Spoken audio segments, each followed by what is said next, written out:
Olá, está começando mais um programa Resenha Livre. Em nosso estúdio eu recebo hoje, para falar sobre doenças da terceira idade, Dr. Américo Passos Correia, que é geriatra, cardiologista e nutrólogo. Dr. Américo, obrigado pela presença. Eu que agradeço, Nínive. Então hoje nós vamos falar sobre as doenças emocionais que afetam as pessoas que estão na terceira idade. Para começar, a partir de que momento uma pessoa deve procurar um tratamento geriátrico para prevenir as doenças normais do envelhecimento?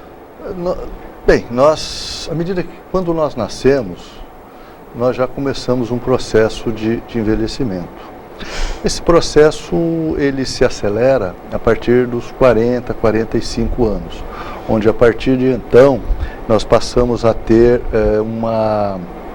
um desgaste acelerado das células dos nossos órgãos, comprometendo todas as funções que nós temos. Então existe uma série de cuidados que devem ser tomados a partir daí para que o envelhecimento seja menos sentido, embora todos nós venhamos a envelhecer.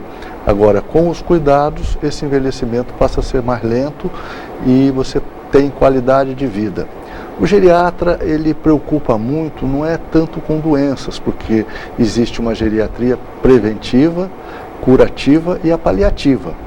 A geriatria preventiva é exatamente essa de ajudar no desgaste, ajudar a evitar os desgastes do organismo.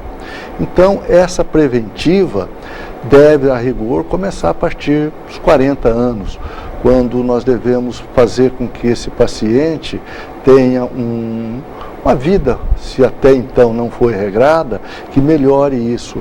Por exemplo, certos hábitos, ele deve ser orientado, que devem ser evitados, de excesso do álcool, do fumo, erros alimentares, falta de atividade física. Então é uma parte assim mais de orientação, né?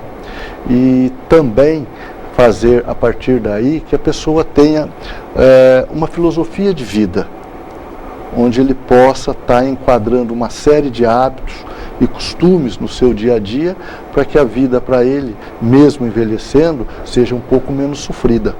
Acontece que envelhecer é uma coisa péssima mesmo, né? Por qualquer ângulo que você olha, você vê degeneração. Você já não enxerga tão bem, o cabelo começa a ficar branco, você já não pode mais ter filhos.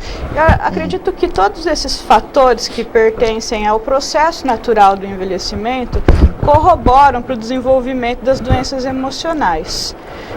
No caso, o que a gente vê muito hoje são principalmente mulheres com depressão. Logo depois ali dos 45, 50, é normal isso aí acontecer. Você acha que sempre foi assim e não era diagnosticado, ou que realmente hoje tem mais mulheres depressivas? Não, a depressão, quando ela é a chamada endógena, que vem do próprio organismo, já tem um cunho genético, essa depressão, ela só é manifestada geralmente, sem que apareça um gatilho para provocá-la. Quer dizer, não aconteceu nada na vida da pessoa e ela começa a desenvolver. Isso. Não aconteceu uma perda, não aconteceu morte, separação, nada disso, e a pessoa começa do nada, vamos dizer assim. Do nada, perfeito. E existem as depressões exógenas, que provêm do meio ambiente. Aí é que entra, no caso, quando a pessoa tem uma alteração psicoemocional, uma perda, né? Um negócio mal feito, uma desilusão amorosa, um problema de ordem sentimental. Nessa idade, geralmente, os problemas são com os filhos, né? No começo, ali, lá pelos 40, 50, os filhos foram embora, geralmente a pessoa fica sozinha, isso. A mãe fica sozinha, o filho vai estudar fora. Na mulher, ela tem algumas fases em que acontecem geralmente a depressão. Ela tem, quanto mais for conturbada as menstruações dela, que é a chamada TPM, mais possibilidade ela tem de ter um gatilho desencadeador de uma depressão. Depois vem, geralmente acontece a depressão pós-parto, que tende a ser uma depressão curta e rápida. 15, 20 dias e vai embora. E tem algumas mulheres que permanecem com o quadro depressivo um tempo maior. e depois a mulher volta a ter outro pico de estatístico de depressão no período de menopausa. É isso que eu estou me referindo. Eu vejo muitas colegas minhas que já um pouco mais velhas, né? Porque eu sou nova ainda para estar na menopausa, você pode ver, né? Estou só com 44. Mas eu vejo algumas que já estão entrando na menopausa e muitas estão ficando assim diferentes. A pessoa fica mesmo mais desmotivada. E parece que é também um fator externo, porque a pessoa vai ficando sozinha, né? Os filhos já foram embora, então a vida se estreita mesmo. Além da queda hormonal que ela sofre com a menopausa. É uma queda. Que é um fator já fisiológico. Fisiológico, é um fator hormonal, certamente. Existem outros fatores hormonais que interferem nesse período. A própria glândula tireoide vai deixando de trabalhar com a mesma perseverança que trabalhava antes. O hormônio, os estrogênios. Essas alterações hormonais tendem a mexer muito com o ser humano, principalmente com a mulher, que sofre muito as alterações dos hormônios sexuais, no caso estrogênio. O homem tem também a andropausa, mas ela é muito mais sutil. Estatisticamente, quantos % é mais incidente sobre as mulheres a depressão? 2,5 para 1. Bastante. É bastante, é mais frequente na mulher. 2,5 para 1 é a incidência mais ou menos. Ô doutor, e como é que a gente diferencia a pessoa que está triste da pessoa que está com a doença mesmo, da depressão? Porque tem gente que é assim, triste mesmo, né? Tem algumas pessoas que têm um comportamento mais disfórico, uma personalidade mais azeda. E tem aqueles que estão doentes. Como é que a gente faz essa diferenciação? Quando é a hora de procurar ajuda? Bom, a tristeza, ela tem as manifestações semelhantes da depressão. Só que a tristeza, geralmente, ela é de um tempo curto, 10 dias, 15 dias. Ela pode acontecer, melhorar, voltar, quer dizer, ela oscila. E nós médicos avaliamos assim. E que também, a pessoa com tristeza, ela consegue responder a alguns estímulos. Por exemplo, uma pessoa está triste. Se você a chama para uma festa, uma coisa, ela pode ir e interagir e ficar alegre na festa. Ela consegue dar uma reagida. Agora, quando a pessoa está depressiva, que há alterações dos neurotransmissores no cérebro, de uma forma mais contundente, você pode estimulá-la como for, que ela dificilmente vai sair daquele quadro de apatia. É aquela pessoa que não quer nada, né? Não. Quer ficar no quarto, de preferência no quarto escuro. Ela não quer interagir. Alguém liga, fala que não quer atender, não quer nada. Isto, ela não quer interagir. Essa daí está com depressão. Essa está com depressão, desde que por um período de acima de 15 dias. Então ela precisa de começar a procurar um médico para começar um tratamento. Se o tratamento for feito no início, o resultado é melhor, porque tem algumas doenças que se você descobre ou tem um diagnóstico correto logo no início, você tem uma maior efetividade no tratamento. Sim, sim.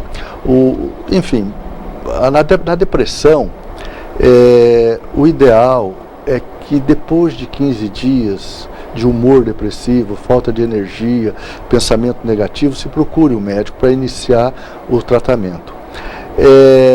Esse tratamento tem detalhes que precisam de ser discutidos com o paciente, que é exatamente o fato de que muitas vezes, em 30% dos casos, o medicamento causa algum efeito colateral. O medicamento antidepressivo. Antidepressivo, em 20%, 30%. É aí onde que acontece que muitos pacientes às vezes até procuraram um médico, mas eles pararam com o tratamento e com os medicamentos. Geralmente essas alterações são no nível sexual, né? A pessoa fica desinteressada. Não, tem mais coisas, constipação intestinal, boca seca, às vezes pode ter um pouquinho de taquicardia, sexualmente, se bem que a parte sexual interfere mais para frente. Essas alterações imediatas dos primeiros 3 dias, então o paciente fala, nossa, esse remédio parece estar fazendo mal para mim. Entendi. E ele abandona, às vezes não conta ao médico, às vezes não conta à família, e falou, também os remédios não me fizeram bem. E o grande problema é que os remédios para depressão, eles só começam a ter um efeito positivo no organismo depois de 12, 15 dias. E o paciente no segundo, terceiro pode ter algum efeito colateral, ele acaba cortando aí. E esses efeitos colaterais também, eles desaparecem, né? Sim. Se persistirem, por exemplo, aparecem os efeitos colaterais em 30 a 35% dos casos. Desses 30 a 35% dos casos, desses 30, 60%, se ele persistir, desaparece. Esses 40% que não desaparecem, ele tem que dizer ao médico, para o médico trocar até ajustar um sal, um neurotransmissor que seja eficaz e que dê o mínimo de efeitos colaterais. Muito bem. Uma vez que a pessoa está depressiva, que a depressão está instalada, o tratamento é só medicamentoso? Ou também tem um tratamento com terapia? Como é que é? A princípio, se tratava muito com os psicólogos, havia uma discussão muito grande, porque eles achavam que a depressão fizesse parte somente de um quadro, de um trauma de muitos anos atrás, e que isso, eles ficavam parados aí. Exatamente. No momento aparecesse aquilo. Depois, com a evolução dos estudos, foram vendo que existe uma alteração desses transmissores entre dois neurônios, que são as células do cérebro. Existe uma alteração ali. E então essa alteração precisa de ser refeita, para que haja efetivamente uma nova passagem de estímulos para que esse cérebro possa funcionar de forma adequada. Isso é importante ser falado, doutor, porque muitas vezes as pessoas imaginam assim, que a pessoa depressiva ela é fraca, ou ela não tem caráter, ou que está com frescura, né? Sim, existe também um certo, não é bem um preconceito, mas é uma visão assim de que a depressão, a pessoa pode sozinha mesmo sair e superar aquilo por força de vontade, né? E não é bem assim, então. Nós temos uma questão química. É uma questão química. E a família, às vezes, tem tipos diferentes de comportamento. Tem famílias que abraçam esse paciente e vão, e lutam.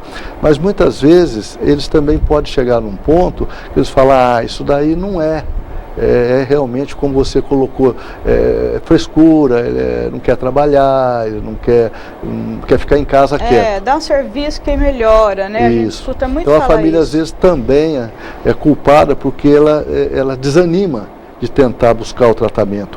O tratamento da depressão começou por volta de 1940.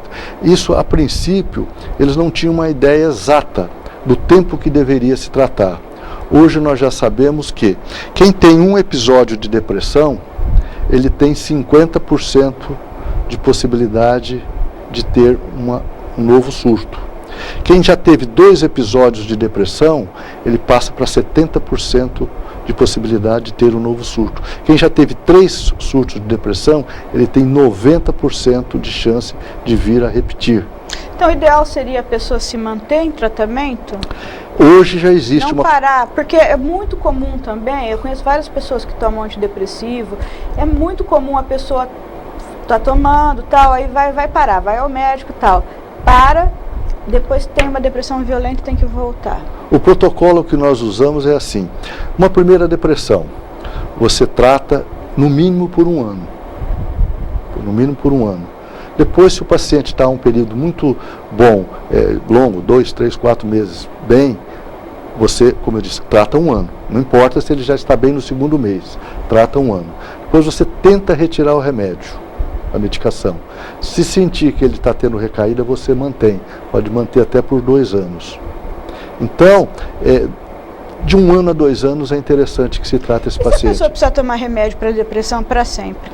Aí entra esses casos que já tiveram 2, 3 episódios e tem 90% de chance de ter novo episódio. Você vê que ele tem uma genética propícia, tem vários fatores vários gatilhos, que ele tem uma vida que pode lhe propiciar vários gatilhos, se ele tem um perfil de uma pessoa pessimista em relação aos problemas da vida, tem dificuldade para resolver os problemas da vida, nós devemos manter o tratamento indefinido. E o fato da pessoa fazer um tratamento por tempo indefinido com antidepressivo, é claro que não seria aquele tratamento com altas doses, mas uma dose moderada, isso tem efeitos colaterais significativos que possam desestimular, que a pessoa mantenha esse tratamento por um período muito longo? Eu acho que não existe nada pior do que um quadro depressivo. Sofre o paciente e a família. É um paciente que não é uma dor, que você dá um analgésico, ele passa o dia bem, à noite dá outro, ele dorme bem.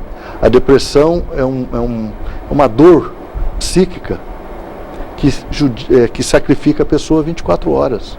Então, o que você fizer em termos de custo-benefício, vale o benefício que você está provocando no paciente, que você está dando ao paciente.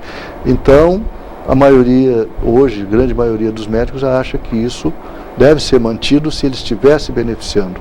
E um outro problema é que depois de um tempo todo mundo se afasta, né? Quando a pessoa começa a ter quadro depressivo, todo mundo se mobiliza, os amigos vão visitar, a família se mobiliza, só que chega uma hora que todo mundo cansa e a pessoa acaba ficando totalmente isolada. Você vê o custo para ele de vida, o custo de vida para ele, se ele for depressivo. Até os filhos, os amigos íntimos, chega uma hora que todo mundo fala, não adianta, e a pessoa... Sim, então eu acho que o tratamento para ele é o menor.